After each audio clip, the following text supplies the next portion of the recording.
SPPA online में आप सभी का स्वागत है। मैं हूं शुभम कुमार।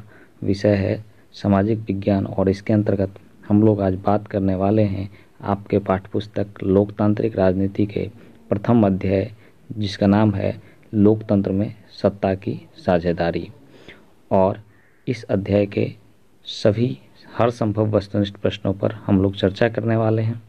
चूँकि आपके परीक्षा की दृष्टि से वस्तुनिष्ठ प्रश्नों का महत्व बहुत ही अधिक है, तो आपके लिए एक एक प्रश्नों का भी महत्व है। इसीलिए मुझे उम्मीद है कि आप इस वीडियो में अंत तक बने रहेंगे, क्योंकि आप एक भी प्रश्न छोड़ेंगे तो फिर परीक्षा में आंख मूंद कर रोएंगे।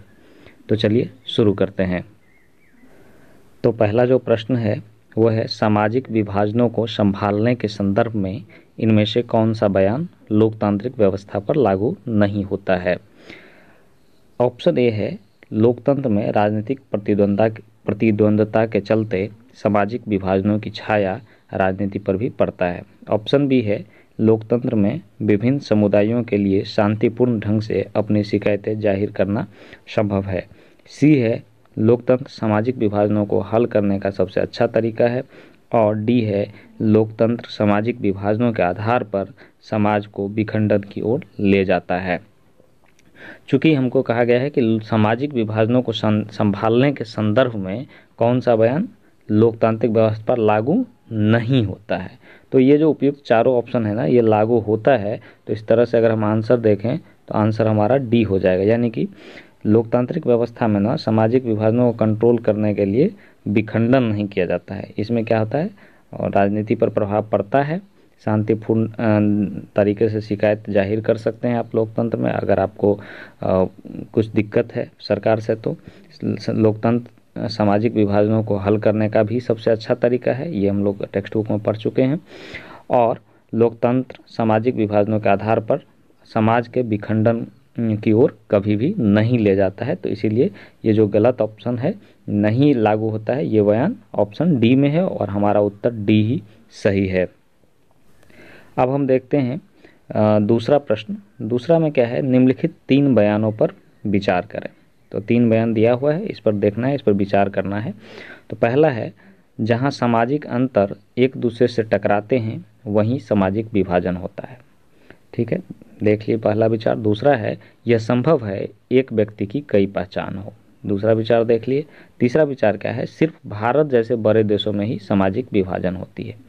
अब प्रश्न क्या कर रहा है, इन बयानों में से कौन कौन से बयान सही हैं। तो सही कौन कौन से हैं, पहला क्या है कि यहाँ सामाजिक अंतर एक दूसरे से टकराते हैं वहीं विभाजन होता है। तो ये एकदम सही है, सामाजिक अंतर जब एक दूसरे से टकराते हैं वहीं सामाजिक विभाजन होता है। दूसरा है कि संभव है कि एक व्यक्ति की कई पहचान हो, तो ये भी संभव है कि एक व्यक्ति का कई पहचान होता है। जैसे कि कोई हिंदू भी है, और अगर क्षेत्र के आधार पर बांटे तो कोई बिहारी है, तो हिंदू बिहारी भी हो सकता है, हिंदू मराठी भी हो सकता है। तो जब धर्म के नाम पर होगा तो हिंदू होगा, और जब क्षेत्र के नाम पर होगा तो बिहारी, मराठी, गुजराती वगैरह होगा। तो संभव है कि एक आदमी की कई पहचान हो सकता है। तो ये दोनों सही है। लेकिन तीसरा जो इसका ऑप्शन है, सिर्फ भारत जैसे बड़े देशों में ही सामाजिक विभाजन होते हैं, ये गलत है, क्योंकि ये और सारे देशों में होता है, में भी होता है। तो इसका सही जो आंसर होगा वो हो जाएगा बी, यानी क और ख वाले जो बयान थे वो बिल्कुल सही थे। अब तीसरा प्रश्न देखते हैं, निम्नलिखित व्यक्तियों में कौन लोकतंत्र में रंगभेद के विरोधी नहीं थे। ऑप्शन ए है King Martin Luther, option B है महात्मा गांधी, ऑप्शन सी है ओलंपिक धावक टॉमी स्मिथ एवं जॉन कॉलिंस, और ऑप्शन डी है जेड गुडी। तो ये देखिए, इसमें ऑप्शन में किंग मार्टिन लूथर के साथ रंगभेद चूँकि वो झेल चुके थे, इसीलिए वो विरोधी थे। महात्मा गांधी को भी दक्षिण अफ्रीका में ट्रेन से धकेला गया था काले रंग होने के कारण। और ओलंपिक धावक टॉमी स्मिथ और जॉन कॉलिंस को भी बहुत संघर्ष का सामना करना पड़ा था, तो इसीलिए ये तीनों विरोधी थे। लेकिन क्वेश्चन में पूछा गया है कि विरोधी नहीं थे, तो नहीं थे तो इसका ऑप्शन हो जाएगा डी, यानी कि जेड गुड्डी जो है रंगभेद नीति के विरोधी नहीं थे। चौथा है प्रश्न, जब हम लैंगिक विभाजन की बात करते हैं तो हमारा अभिप्राय होता है। ऑप्शन ए है स्त्री और पुरुष के बीच जैविक अंतर, ऑप्शन बी है समाज द्वारा स्त्रियों और पुरुषों को दी गई असमान भूमिकाएं, ऑप्शन सी है बालक और बालिकाओं की संख्या का अनुपात, और ऑप्शन डी है लोकतांत्रिक व्यवस्था में महिलाओं को मतदान का अधिकार न मिलना। अब इसका जो हम सही आंसर देखेंगे तो इसका सही आंसर पहले है लैंगिक विभाजन की बात करते हैं तो उससे क्या मतलब, उसका क्या मतलब होता है। उसका यही मतलब होता है कि जैविक अंतर तो है ही, ये ईश्वरीय है, लेकिन समाज में जब पुरुष और स्त्री को जो भूमिका है वो असमान दिया जाता है कि ये काम केवल स्त्रियां ही कर सकती हैं और ये काम केवल पुरुष ही कर सकते हैं।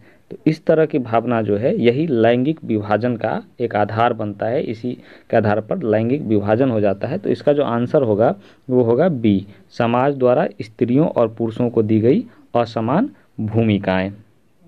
अब अगला प्रश्न देखते हैं, 5वां। भारत में यहाँ औरतों के लिए आरक्षण की व्यवस्था है। ऑप्शन ए लोकसभा में, बी विधानसभा, सी मंत्रिमंडल, डी पंचायती राज।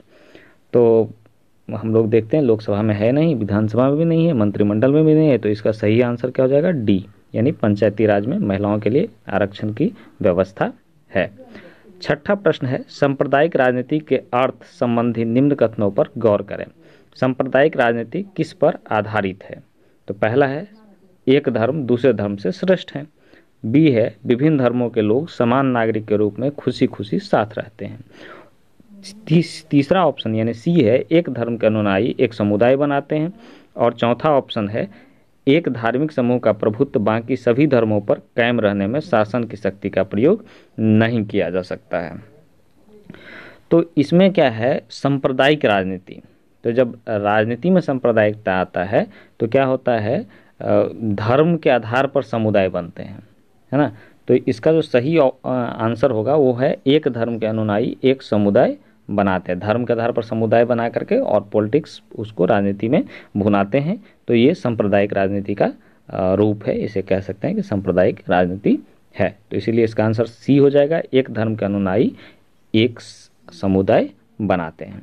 ठीक है, अब 7वां प्रश्न देखते हैं, भारतीय संविधान के बारे में इनमें से कौन सा कथन सही नहीं है। देखिए जब भी परीक्षा में आप ऑब्जेक्टिव क्वेश्चन को पढ़ें तो ये नहीं वाला जो शब्द है इसमें बड़ा कन्फ्यूजन होता है। कई बार हम लोग सही है पढ़ लेते हैं और कन्फ्यूजन में जो है जैसे ए ऑप्शन सही रहता है तो उसको मार के चले आते हैं, तो आते हुए क्वेश्चन में भी गलती कर जाते हैं। तो यहाँ पूछा गया सही नहीं है, इसीलिए ऑब्जेक्टिव क्वेश्चन को बहुत ध्यान से पढ़ना पड़ता है। तो इसका पहला ऑप्शन है यह धर्म के आधार पर भेदभाव की मनाही करता है।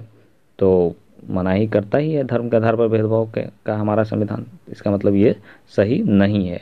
तो इसका जो आंसर है और देख लेते हैं आगे, पहले ऑप्शन यह बी, यह एक धर्म को राजकीय धर्म बनाता है। तो यह राजकीय धर्म नहीं बनाता है, मतलब ये जो है ऑप्शन गलत है। उसके बाद सी है सभी लोगों को कोई भी धर्म मानने की आज़ादी देता है। तो ये देता है, सही है, लेकिन हमको क्या पूछा है, सही नहीं है। चौथा है किसी धार्मिक समुदाय में सभी नागरिकों को बराबरी का अधिकार देता है। तो ये भी देता है, ये भी सही है। तो हम जो देख रहे थे तो क्या सही नहीं है, तो यह जो है भारतीय संविधान जो है एक धर्म को राजकीय धर्म बनाता है, ये जो है नहीं सही है, क्योंकि ये नहीं बनाता है क्योंकि हमारे यहाँ धर्मनिरपेक्षता है संविधान में, ये लिखा गया है। ठीक है, तो ये ऑप्शन बी सही हो जाएगा। ओके, अब 8वें प्रश्न को देखते हैं। तो 8वें प्रश्न में है 17वीं लोकसभा में महिला प्रतिनिधियों की संख्या कितनी है। देखिए ये जो क्वेश्चन है बहुत ही ऑड क्वेश्चन है, हर एक साल पूछा जाता है, लेकिन ये क्वेश्चन आपकी किताब में है नहीं। तो ये हर एक 5 साल पे, अभी जो लोकसभा चुनाव हुआ था 2019 में, वो 17वीं लोकसभा चुनाव था। और इसके बारे में एक और फैक्ट याद रखिए, क्योंकि ये 7 चरण में हुआ था। कितना चरण में हुआ था, 7 चरण में। तो ये आप याद रखिए, कहीं पूछ ले। तो ये जो करंट वाला होता है ना, ये पूछा ही जाता है। तो महिलाओं का प्रतिनिधित्व जो है 59, 90, 78 या 35। तो अभी जो करंट है 2019 के चुनाव में जो महिला प्रतिनिधियों की संख्या है, या यूँ कहें संसद में महिला सांसदों की संख्या है, वो है 78। तो निश्चित तौर पर ये जो क्वेश्चन है वो 2021 के एग्जाम में पूछा ही जाएगा, ऐसा मेरा विश्वास है, किसी न किसी सिटिंग में आ जाएगा। तो ये मोस्ट भी है, इसको आपको याद कर लेना बहुत ही ज़रूरी है। अगला क्वेश्चन देखते हैं 9वां, भारत में किस तरह के लोकतंत्र की व्यवस्था की गई है, प्रत्यक्ष अप्रत्यक्ष, प्रत्यक्ष और अप्रत्यक्ष सभी गलत हैं। तो हमारे यहाँ जो है अप्रत्यक्ष लोकतंत्र है। क्या है? अप्रत्यक्ष लोकतंत्र है। अब आपके मन में सवाल उठेगा कि ये अप्रत्यक्ष लोकतंत्र क्या है। हालांकि मैं थ्योरेटिकल क्लास लेकर के आऊँगा बाद में, पहले ऑब्जेक्टिव्स आप लोगों को दे रहा हूँ क्योंकि अभी हम भूगोल की क्लास में व्यस्त हैं, तो उसके बाद हम लोग आएंगे लोकतांत्रिक राजनीति में। तो थोड़ा सा समझा देते हैं। अप्रत्यक्ष राजनीति यानी कि डायरेक्ट इनडायरेक्ट जिसको कहते हैं, अगर इंग्लिश में कहें तो इनडायरेक्ट का मतलब ये होता है ना कि जैसे आपको कोई संदेश पहुंचाना हो दूसरे को, तो आप सीधे तुरंत आप नहीं जा करके क्या करते हैं, अपने दोस्त को कहते हैं कि उसके पास ये मैसेज पहुंचा देना। ठीक उसी तरह से हमारे यहाँ लोकतंत्र में क्या होता है, हम लोग जो सत्ता में जो लोग होते हैं वहाँ जो है डायरेक्ट, जैसे प्रधानमंत्री बनता है तो प्रधानमंत्री को डायरेक्ट नहीं चुनते हैं। हम लोग क्या करते हैं, अपना सांसद चुनते हैं और सांसद मिलके, सभी सांसद मिलके क्या करते हैं, अपने में से जो बहुमत दल का नेता होता है उसमें से एक प्रधानमंत्री चुनता है। मतलब डायरेक्ट रूप से हम लोग प्रधानमंत्री को नहीं चुनते हैं। तो इसीलिए कहा जाता है कि हमारे यहाँ अप्रत्यक्ष लोकतंत्र की व्यवस्था है। 10वां क्वेश्चन है, भारत में सर्वोच्च न्यायालय के मुख्य न्यायाधीश की नियुक्ति कौन करता है? तो सर्वोच्च न्यायालय के मुख्य न्यायाधीश की नियुक्ति प्रधानमंत्री, राष्ट्रपति, संसद, कोई नहीं। तो इसमें जो सही आंसर हो जाएगा ये राष्ट्रपति होगा। ठीक। 11वां क्वेश्चन है, दलित और महादलित की एक नई पहचान कहाँ बना है, यानी किस राज्य में बना है? तो उत्तर प्रदेश, राजस्थान, बिहार, हरियाणा। तो इसका सही आंसर होगा बिहार, क्योंकि बिहार में सभी राज्यों में जो है दलित ही होता है, लेकिन बिहार में एक अलग से कैटेगरी बनाया गया इसी में से, जो और पिछड़े जाति थे उसको महादलित जाति के नाम से पुकारा जाने लगा और महादलित कैटेगरी बना दिया गया। तो इसीलिए इसका आंसर बिहार हो जाएगा। ओके। अब 12वां क्वेश्चन देखते हैं, संविधान का अनुच्छेद 15 घोषित करता है। तो देखिए यहाँ पे जब हम भारतीय संविधान के बारे में शायद आप पिछले कक्षा में पढ़े हों या नहीं पढ़े हों, तो हमारे संविधान में लगभग 400 के आसपास अनुच्छेद हैं, 400 प्लस हैं। तो उसी में से शुरू से 1 से लेकर 400 तक अनुच्छेद है। तो अनुच्छेद में अलग अलग चीज़ों का उल्लेख है, हमारे संविधान में कैसे देश की शासन व्यवस्था चलाई जाएगा उसका उल्लेख है। तो 15 अनुच्छेद क्या घोषित करता है इस पर देख लेते हैं। तो पहला ऑप्शन है वंशवाद का समर्थन, दूसरा ऑप्शन है नस्लवाद का समर्थन, तीसरा ऑप्शन है संप्रदायवाद का समर्थन और चौथा ऑप्शन है धर्म, वंश, जाति या जन्म आधारित भेदभाव का विरोध। तो ये है डी आंसर होगा इसका, क्योंकि अनुच्छेद 15 में संविधान में कहा गया है कि कोई भी धर्म के आधार पर, वंश के आधार पर, जाति या जन्म के आधार पर एक दूसरे से भेदभाव नहीं करेगा। ठीक है, तो ये ऑप्शन डी सही है। 13वां जो प्रश्न है वो है नस्ल का आधार है, मतलब नस्ल जो होता है उसका क्या आधार है? जीवशास्त्र, धार्मिक, सामाजिक, आर्थिक। तो देखिए धार्मिक आधार पर नस्ल नहीं बनते हैं, सामाजिक आधार पर भी नस्ल नहीं बनते हैं और आर्थिक आधार पर। नस्ल क्या होता है ये आप बायोलॉजी में डिटेल से चर्चा पढ़ेंगे, या बायोलॉजी की किताब में जेनेटिक्स जिसको कहते हैं वो वगैरह। तो जीव शास्त्र के आधार पर नस्ल बनते हैं। आप देखते हैं ना कि हाइब्रिड है यानी उच्च नस्ल। तो नस्ल का जो आधार होता है वो जीव शास्त्र होता है, न कि धर्म होता है, समाज और आर्थिक नहीं होता है। तो इसका ऑप्शन है ए। 14वां जो प्रश्न है वो है सामाजिक विभाजन का आधार नहीं है। तो सामाजिक विभाजन का आधार क्या नहीं है? धर्म, भाषा, मानवता, जाति। तो इसका जो सही आंसर है वो है ऑप्शन सी, क्योंकि धर्म के आधार पर समाज विभाजित होता है। ठीक है, भाषा के आधार पर भी होता है। भाषा के आधार पर जैसे कि आप देखते हैं उत्तर भारत और दक्षिण भारत में लोग बढ़ जाते हैं कि उधर इंग्लिश ज़्यादा, उधर हिंदी ज़्यादा। जाति के आधार पर तो आप देखते ही हैं विभाजन होता है। तो इसका जो सही आंसर है वो मानवता के आधार पर नहीं होता है विभाजन। तो सही आंसर क्या होगा? सी। 15वां क्वेश्चन है लोकतंत्र जनता का, जनता के द्वारा जनता के लिए शासन है, यह कथन किसका है? पहला अरस्तू का, अब्राहम लिंकन का, महात्मा गांधी का और रूसो का। या प्रिंटिंग मिस्टेक्स है। तो इसका जो सही आंसर आप सबको पता है अब्राहम लिंकन, और ये बोर्ड परीक्षा में मैक्सिमम बार पूछा जा चुका है। लगभग जितनी बार हुए हैं जब से सिलेबस चेंज हुआ है तब से हर एक बार ये क्वेश्चन पूछा जा चुका है। तो ये बहुत इंपॉर्टेंट है। ओके, अब आगे बढ़ते हैं। 16वां प्रश्न है सर्वप्रथम महिलाओं को वोट देने का अधिकार किस देश ने दिया? तो ऑप्शन ए अमेरिका, बी चीन, सी ब्रिटेन और डी न्यूजीलैंड। देखिए इसमें थोड़ा सा कन्फ्यूजन आपको हो सकता है क्योंकि आपके किताब में BTBC की किताब में ब्रिटेन दिया है, लेकिन तथ्य जो है वो है न्यूजीलैंड 1889 ईस्वी में दे दिया था महिलाओं को वोटिंग का अधिकार। तो इसका जो सही आंसर होगा वो न्यूजीलैंड होगा। ठीक है, तो इसमें आप न्यूजीलैंड ही मारिएगा क्योंकि ये सही है। ठीक, 17वां प्रश्न जो है वो है धर्मनिरपेक्ष राज्य के संबंध में कौन सा कथन गलत है। तो पहला ऑप्शन है धर्म के आधार पर भेदभाव नहीं किया जाता है। दूसरा ऑप्शन है राज्य का कोई अपना धर्म होता है। तीसरा ऑप्शन है सभी लोगों का अपना अपना धर्म मानने और उनके अनुसार आचरण करने का अधिकार होता है। और डी है दूसरे धर्म पर आघात पहुंचाए बिना अपने धर्म के प्रचार का अधिकार होता है। ठीक है, तो पहले धर्मनिरपेक्ष का मतलब ही होता है कि धर्म के मामले में राज्य निरपेक्ष रहेगा, राज्य का कोई अपना धर्म नहीं होगा, सभी लोगों को अपने अपने धर्म मानने की स्वतंत्रता होगा। तो इसका जो सही आंसर है वो इसमें क्या है, कौन सा कथन गलत है।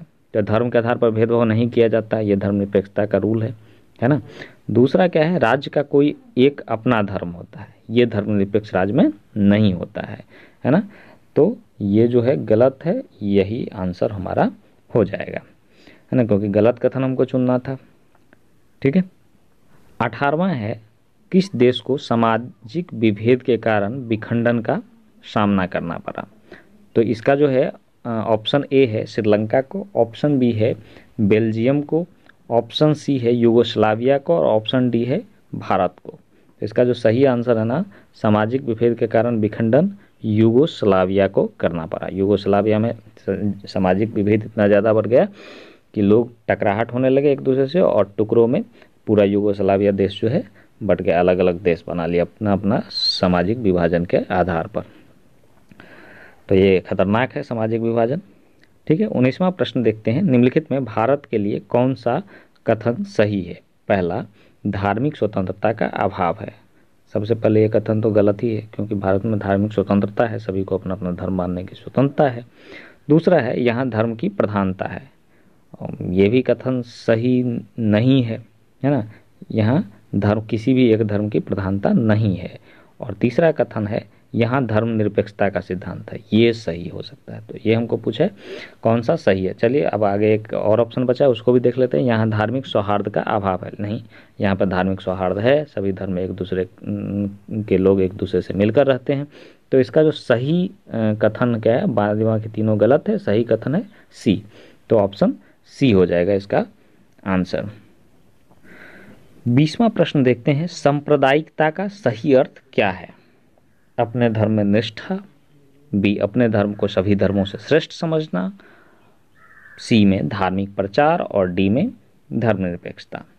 तो सांप्रदायिकता का सही अर्थ क्या है। देखिए अपना धर्म में निष्ठा होना कोई सांप्रदायिकता नहीं है क्योंकि सबको अपना अपना धर्म मानने की स्वतंत्रता है, लेकिन अपने धर्मों को सभी धर्मों से श्रेष्ठ समझना ही सांप्रदायिकता है। लगता है कि हमारा ही धर्म ही सबसे ज़्यादा अच्छा है और सबका धर्म खराब है। तो ये सोच जो होता है ना, वही सांप्रदायिक सोच कहलाता है। तो इसका जो आंसर होगा वो होगा बी। ठीक है, चलिए अब 21वां देखते हैं, सत्ता में भागीदारी की आवश्यकता कहाँ पड़ती है। पहला ऑप्शन क्षेत्र, भाषा और जाति के आधार पर बटे समाज में। दूसरा है क्षेत्रीय विभाजन वाले बड़े राज्य में। और तीसरा है प्रत्येक लोकतांत्रिक राज्य में। और चौथा है उपर्युक्त तीनों में। तो सत्ता में भागीदारी की आवश्यकता कहाँ पड़ेगी। देखिए जहाँ समुदाय अलग अलग होंगे वहीं पे होता है ना कि हिस्सेदारी, जैसे घर में अलग अलग सोच वाले लोग होंगे तो चाहेगा ना कि इस घर के गार्जियनशिप में मेरा भी रोल होना चाहिए। तो इसी तरह क्षेत्र, भाषा और जाति के आधार पर बटे समाज में तो भागीदारी होना ही चाहिए। सभी भाषा के लोगों को सत्ता में साझेदारी मिलना चाहिए, सभी जाति के लोगों को मिलना चाहिए और सभी क्षेत्र के लोगों को, नहीं तो एक क्षेत्र के लोग असंतुष्ट हो जाएंगे और फिर विभाजन हो जाएगा। क्षेत्रीय विभाजन वाले बड़े राज्य में भी होना चाहिए और प्रत्येक लोकतांत्रिक राज्य में तो होना ही चाहिए। तो इसीलिए इसका आंसर जो है सी हो जाएगा, यानी उपर्युक्त तीनों। अगला क्वेश्चन है 22वां, जिसमें क्वेश्चन है सत्ता में भागीदारी का सही लाभ क्या है। तो सही लाभ क्या है, निर्णय लेने की प्रक्रिया में देरी होती है, ये लाभ नहीं है। दूसरा है अस्थिरता और आपसी फूट में वृद्धि होता है, ये भी नहीं, भागीदारी से आपसी फूट में वृद्धि नहीं होगा बल्कि आपसी सामंजस्य होता है। चौथा है विविधताओं में वृद्धि होता है, बिल्कुल भी नहीं है ये। विभिन्न समुदाय के बीच टकराव में कमी होता है, बस यही सही आंसर है, ये लाभ है। क्योंकि जब जैसे ही हम उसको भागीदारी दे देंगे, अब 5 लोग जो है अपने हक की लड़ाई के लिए आवाज़ उठा रहा है और उसको हम दे देंगे वो चीज़, तो वो क्या होगा, शांत हो जाएंगे, चुप हो जाएंगे और आप आपस में प्रेम से रहेंगे। तो ये जो है चौथा ऑप्शन ये सही है। सत्ता में भागीदारी का सही लाभ क्या है, विभिन्न समुदायों के बीच टकराव में कमी लाना। अगला प्रश्न है 23वां, इसमें है बेल्जियम में सत्ता में भागीदारी के संदर्भ में सही बयान क्या है। तो इसमें क ऑप्शन है बहुसंख्यकों का प्रभुत्व बनाए रखने का प्रयास। दूसरा ऑप्शन है फ्रेंच भाषी अल्पसंख्यकों के हितों की अपेक्षा। और तीसरा है संघीय शासन व्यवस्था अपनाकर देश को भाषा के आधार पर टूटने से बचाना। और चौथा ऑप्शन है क्षेत्रीय हितों को नज़रअंदाज करना। सबसे पहले इसको जानने के लिए बेल्जियम के बारे में जानेंगे। बेल्जियम में क्या है कि 60% जो लोग थे वो क्या करते थे, डच भाषा बोलते थे। क्या भाषा बोलते थे, डच। और 40% जो लोग थे वो क्या बोलते थे, फ्रेंच बोलते थे। ठीक है, तो 40% लोग जो है फ्रेंच बोलते थे। तो यहाँ पे भाषा के आधार पर दोनों समुदायों के बीच टकराव होता था, क्योंकि डच वाले को लगता था कि फ्रेंच वाले तो कम हैं, लेकिन सत्ता में ज़्यादातर फ्रेंच भाषी लोग थे। तो इनको लगने लगा कि मेरे हितों की उपेक्षा हो रही है। तो इस आधार पर क्या हुआ, देश टूटने के कगार पर आ गया।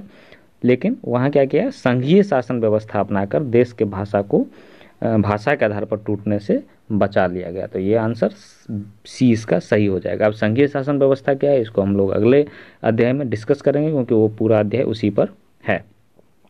24वां प्रश्न है श्रीलंका में सत्ता में भागीदारी के संदर्भ में सही बयान क्या है। तो श्रीलंका में इसमें पहला ऑप्शन है कि अल्पसंख्यकों का प्रभुत्व बनाए रखने का प्रयास। दूसरा है बहुसंख्यक सीहली भाषी के हितों की उपेक्षा। और तीसरा है संघीय व्यवस्था अपनाकर सभी क्षेत्र के हितों का ध्यान।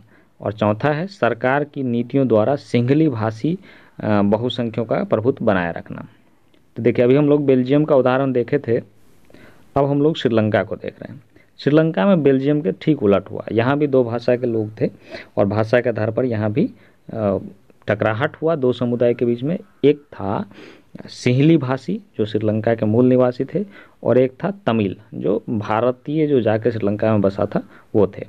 तो यहाँ पे क्या किया गया श्रीलंका सरकार के द्वारा कि सिंहली समुदाय को ज़्यादा वेटेज दिया गया और ज़्यादा सुविधा दिया गया। इससे क्या हुआ, तमिल समुदाय में असंतोष हुआ और वो जो है इसके लिए सरकार के खिलाफ आवाज़ उठाने लगे। कई बार तो हथियार भी उठाए और एक संगठन भी बनाया, आतंकवादी संगठन लिट्टे वगैरह। खैर इन सब के बारे में आप लोग आगे 11th-12th में अगर पढ़ेंगे आर्ट्स तो पढ़ेंगे। फिलहाल यहाँ पे तब भी सरकार के द्वारा क्या किया गया, मतलब दोनों भाषा के लोगों को सरकार में भागीदारी नहीं दिया गया।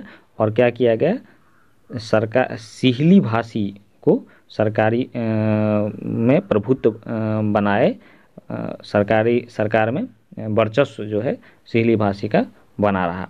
और जिसके कारण वहाँ आज भी इस तरह के संघर्ष जारी हैं। तो इसका जो ऑप्शन होगा आंसर डी होगा, और ऑप्शन डी इसका सही आंसर है। सरकार की नीतियों द्वारा क्या हुआ, सिंहली भाषी यानी बहुसंख्यकों का प्रभाव बनाए रखने का प्रयास किया गया है, इसीलिए वहाँ आज भी भाषा के आधार पर संघर्ष जारी है।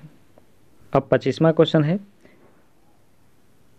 भारतीय संविधान के अनुच्छेद 19 में देश के सभी नागरिकों को कौन सा मूल अधिकार दिया गया था। तो पहला ऑप्शन है स्वतंत्रता का अधिकार, दूसरा है समानता का अधिकार, तीसरा है संवैधानिक उपचार का अधिकार, और चौथा है इनमें से कोई नहीं। तो 25 का जो ऑप्शन होगा ये दिया था स्वतंत्रता का अधिकार। अनुच्छेद 19 में कौन सा अधिकार दिया था, स्वतंत्रता का। तो ये बराबर परीक्षा में पूछा भी गया है और इम्पोर्टेंस भी है, इसलिए इसको आप याद रखें। हालांकि इसमें जितना भी प्रश्न है सारा इम्पोर्टेंस है, ये कुछ ज़्यादा है। अगला प्रश्न है, सांप्रदायिक राजनीति आधारित होती है धर्म पर, जाति पर, क्षेत्र पर, इनमें से कोई नहीं।